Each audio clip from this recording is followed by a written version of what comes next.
good to others.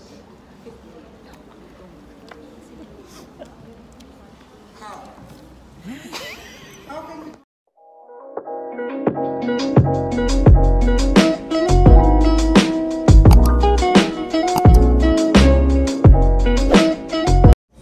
Diba? Yung the Lord be with you and with your spirit. Lift up your hearts, lift them up to the Lord. So yung part na yon, hanggang dun sa prayer, yun yung preface. And then we have the Sanctus. Ano yung Sanctus? Ito yung Holy, Holy, Holy Lord God of Hosts. Okay. And then we have the consecration. Anong... Yung amin din, mali. Okay. Vatican III? Oo, may Vatican III na sila. Okay. Mali din. Vatican IV. So, Sanctus. And then sa consecration. Consecration, marami nangyayari. Nandyan yung epiklesis. Tapos, bakit ba tayo nagbe-bell? What's the significance of the bell? Wala lang. Trip ko lang. What's the significance of the bell? To get the attention of the congregation, it's called to prayer. Okay? Parang, huwag na kayo mag-chismisan. Focus na kay Lord. Diba? Parang warning sign na this is it. It's happening. Okay. So sa consecration, so we raise the body, we raise the blood. And then, after that, we have the anamnesis or the memorial acclamation. Amnesia.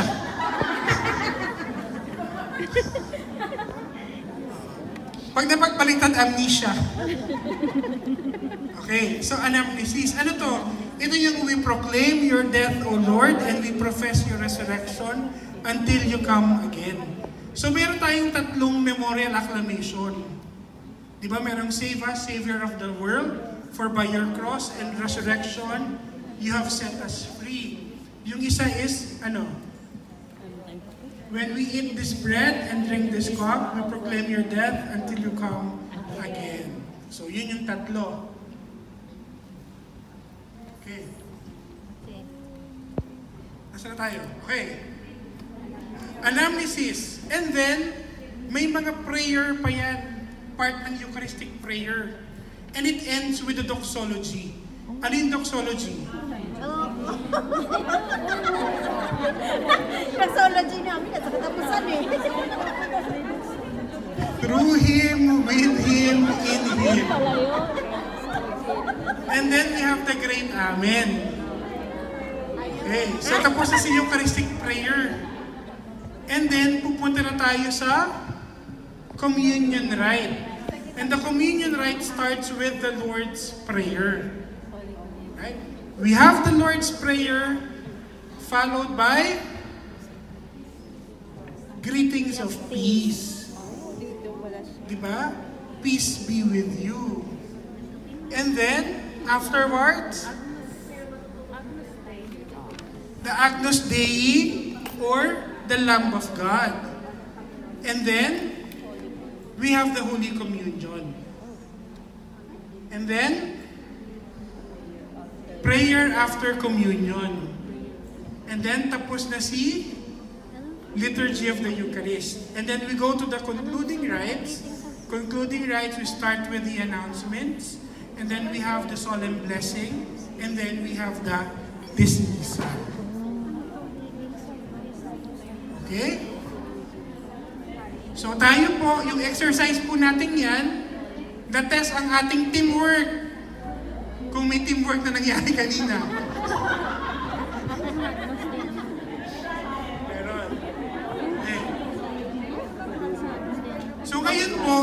at least alam natin yung pagkakasunod-sunod ng Mass. Hindi natin pwedeng sabihin, dun sa may amin ka pumunta kay Father. Ilang amin yun? At least alam natin kung saang part. Baka yung amin sa Liturgy of the Eucharist. Marami pa rin yun. Okay? So, malinaw po yung exercise natin. Okay. Ay! Ay! Ayun.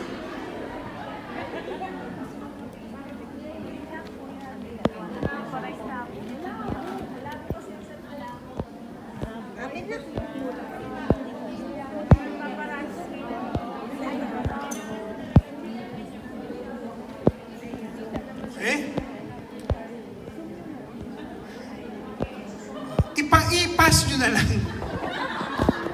Dahil may teamwork tayo, share it to others. Okay. How do we receive Holy Communion? Over left? Pero meron! Kasi... Okay? So how do we receive communion? Okay. Sige, tawag tayo ng parish. St. Joseph Kuntong. Colon Bay pala. O, sample. How do we receive communion? Hindi, right over left. Palakpakan naman natin ang ating friends from St. Joseph, Colon Bay.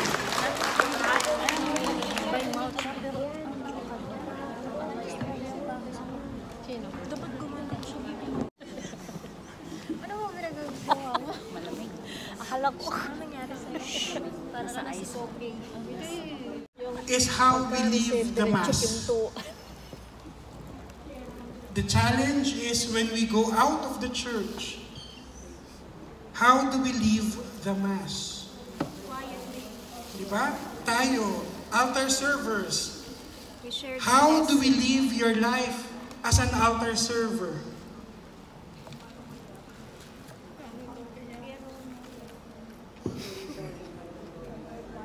So how to glorify the Lord?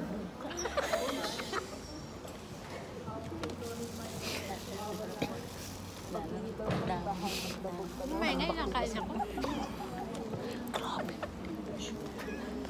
Naku, oras ng tismis.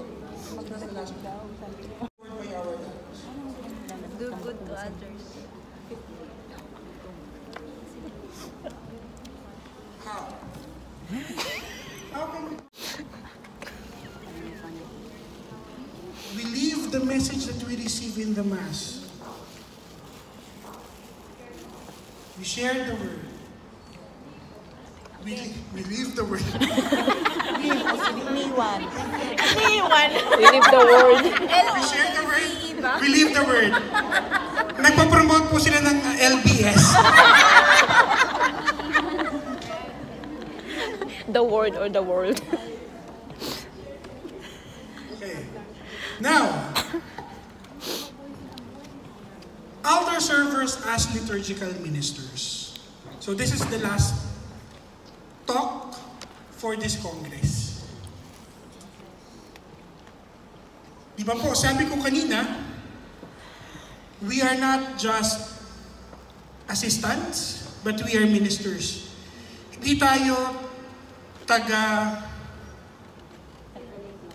silbi But or tagapagsilbi kung hindi tayo ay paglingkod. So, how are altar servers as liturgical ministers? Tahimik na naman. Sinabi ko po kanina yan. Ano daw? We serve, right? We serve. We serve. We serve who? We serve God, we serve the clergy, and we serve the people. Okay. What does an altar server do? Okay. So what do we do in our parishes? Ano ba yung assignments natin as an altar server? Altar servers, it's not only during the Mass itself. There is a pre and post. There's a preparation and there is the what? The cleaning of the vessels. We help in the cleaning of the vessels. We tidy up. Diba? Kasi kung nandun lang po tayo sa gitna, we only serve on the altar, eh parang po tayong mga artista. Para tayong celebrity. Kumbaga merong front act, yung actual act ng celebrity, tapos closing na. Ano ba tawag dun yung... Diba? Parang hindi tayo ng tagapaglingkod. Diba? Parang hindi tayo servant, nawawala yung servanthood. Okay. So, we are called a minister because we serve our parish community, we assist the community to celebrate the sacred liturgy, which is primarily to serve God. So, ito po yung primary duty natin. Kaya nga, altar servers.